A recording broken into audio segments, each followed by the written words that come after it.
As we gather in this season of lights and celebration, I want to continue on the thread of the reading and consider the question, or go deeper with the question of what presence is waiting for you to be present to it?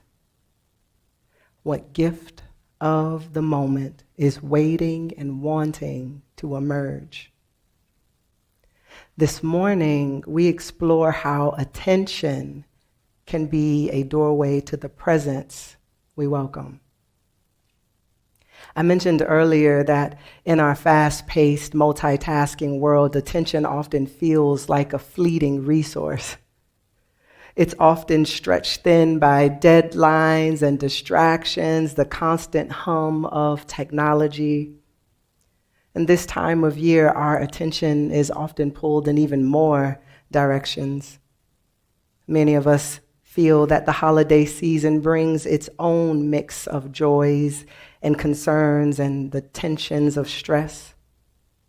And for some, the looming presidential inauguration adds a layer of fear and uncertainty pulling at our attention, perhaps even overshadowing feelings of holiday cheer. Also, amid the glittering lights and festive songs, many are led to reflect on some of the more nostalgic shadows that come up during these times, while still others project future anxieties of possible unpaid bills on post-holiday times. All of these can be attention-grabbing worries, struggles, and pain that linger at the edges of our time of celebration. But what if in this season of busyness and anticipation, we choose to approach our hopes and our fears and even our possible pains with the gift of attention? What if attention is the doorway to welcoming not only joy, but also the sacred presence of our deepest longings, even in the face of uncertainty and change? In the reading, we heard a quote by Henry Miller, who was often referred to as America's most famous banned author. So y'all check him out. I'm not going to say what he was banned for. But in the quote, he said, "The moment one gives close attention to anything, even a blade of grass, it becomes a mysterious, awesome, indescribably magnificent world in itself." Have any of you ever had that experience of really paying so much attention to, if not that peppermint candy cane that we had today, but a blade of grass or something in nature, or the smile of a child or the sound of that laughter, or just been so immersed in it where it seemed like that was all to be present to, and everything else seemed to fall away? I want to invite us to try something else together today. I want you, if you can, and for those at home who might be driving, don't necessarily try to participate in this particular thing, but you can try it for something that you can access in this moment. So together, I want us to take a moment to look at your hand. Maybe notice its lines and its curves. Some people might have some wrinkles or some things that they consider imperfections or scars. And if you can, I want you to close your eyes and let go of the idea of hand, and instead try to feel it from the inside, like the sensation of air or warmth. Do you feel cold in your exposed skin? Is there maybe a tingling or a sense of weightiness to your hand being held in air?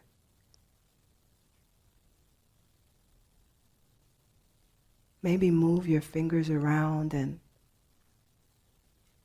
actually feel that sensation of your life activating your own limbs in this way. And I imagine there may be some of you who might not have been able to participate in that activity or might not have been able to do it for that long. And I often think about my mother, who is unable to really move any of her limbs. And we do activities like that where she might focus on a part of her body that she can just slightly, ever so gently move and experience the feeling of that sensation. And I call us to do this together because, again, like tasting and smelling and enjoying the mint earlier, we can forget, like, this gentle part of our bodies that experiences all of this sensation, like our hand. Sometimes we don't give attention to its magnificence. And if you're still contemplating your hand, you can open your eyes and put it down. And I wonder, folks who got very much engaged in looking and experiencing your hands, like, I wonder if you noticed that shift of your attention from external to an internal, to maybe a just feeling of connection, like to maybe the point of your hand is no longer your hand, it's just the sensations that I'm feeling. Or maybe in that moment, if your eyes are closed and you're really, really focused in, again, you feel nothing else but the sensation or the sound that you're hearing, and you feel that sound all through your body. It's a way to be present to the moment. Miller's insight is not just poetic. It's spiritual because it can take your mind off of the attention to the very, very physical, or take it even deeper into physical, which I also think is a spiritual element, going deeper into the physical things. Sometimes I consider myself a mystic, and I can go into the otherworldly and the outside things, but sometimes going deeper into the physical concrete is just as spiritual. Attention itself transforms the mundane into the magnificent. It invites us into deeper communion with the world around us and within us. But I also know that the truth is our attention is often scattered. In a book, The Shallows, author Nicholas Carr describes how modern technology, even if you're not using it, the energy of it adds to a sense of distraction pulling at you.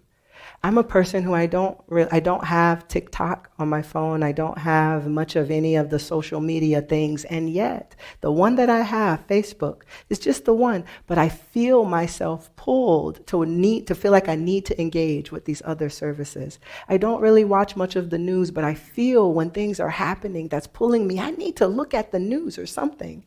There's like an energy that can pull and distract you from that moment. And in those times when we get distracted, he says that it separates us from the actual world, because that's a part of a virtual reality when we start picking up on all of these layers of distraction.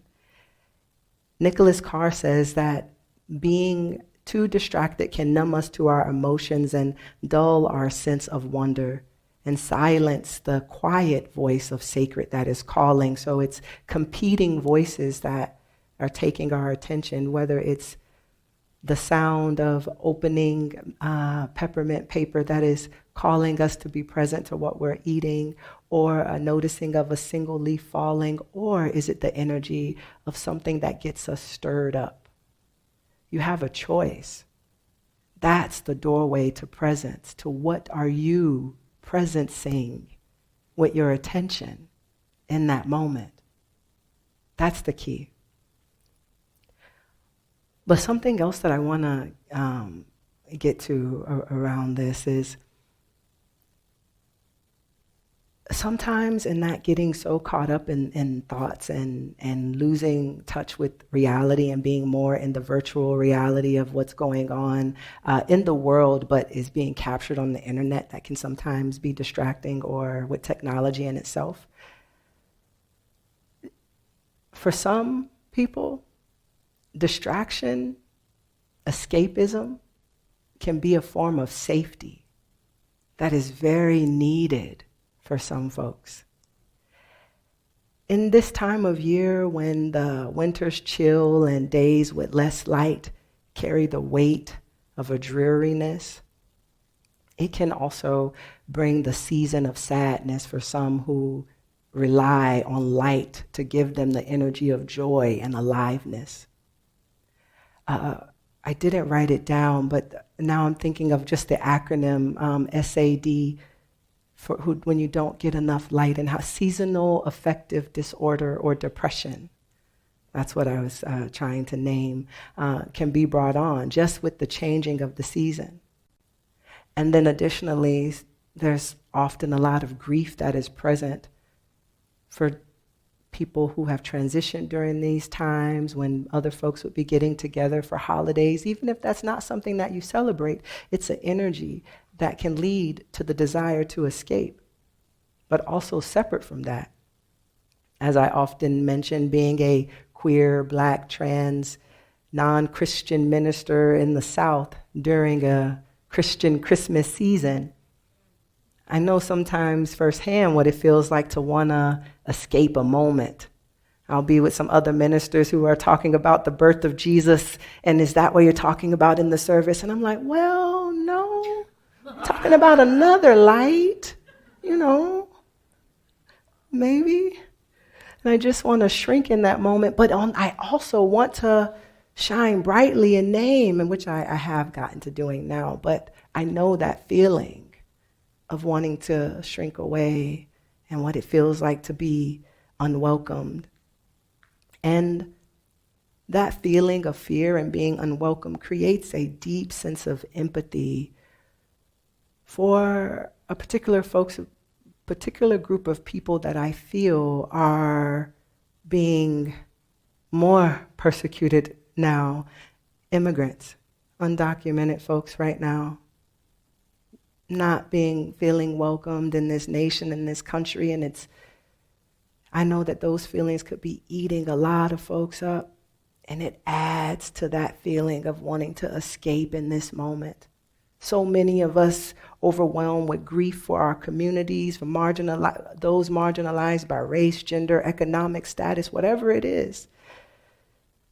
So many people feeling especially vulnerable with this political shift happening. But I want to be clear that this form of escapism is a self-care that is sacred. For those living with the ongoing impacts of trauma, it's okay to need space, boundaries, practices that protect your well-being. Sometimes it's not okay to be present. Sometimes you need to pull back. I couldn't have a service all about presence and not presence, the very present trauma that is alive all the time for many people. Similarly, with trauma, some folks living with chronic pain in their physical body makes it so hard to be present to present moment. That's what has me sitting down today. When I was meditating and preparing for this service and really asking what is present, trying to get my attention, and I had been avoiding it for so long. And then during preparation for this, I realized pain. I had been running from it, trying to do everything else. I pulled my hamstring. I work out pretty vigorously, and it wasn't so much the pain. And that's the thing that I want to name about this moment that might be true for so many people. It's then the fears that come up about, what if it doesn't heal? Some don't know that my mom, who's physically disabled and now quadriplegic, she was completely healthy. Nothing happened. And suddenly she just lost her muscle abilities. When I didn't notice that when I got hurt, Really, what started coming up that I was avoiding is my fear of what if? What if this is now happening to me? Because it started happening to my mother. But because I was running away from the pain, I didn't want to spend time with that. So sometimes, even helpful forms of escapism and, trying to avoid the pain and focus on breathing. And I said these words in here about focusing on breathing and distracting myself with healthy things. But sometimes you just got to look at the pain and be with it sometimes.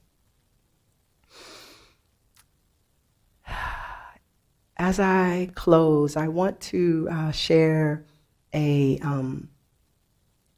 poem that is attributed to an anonymous author, but it came to me by a Buddhist teacher, Tara Brach.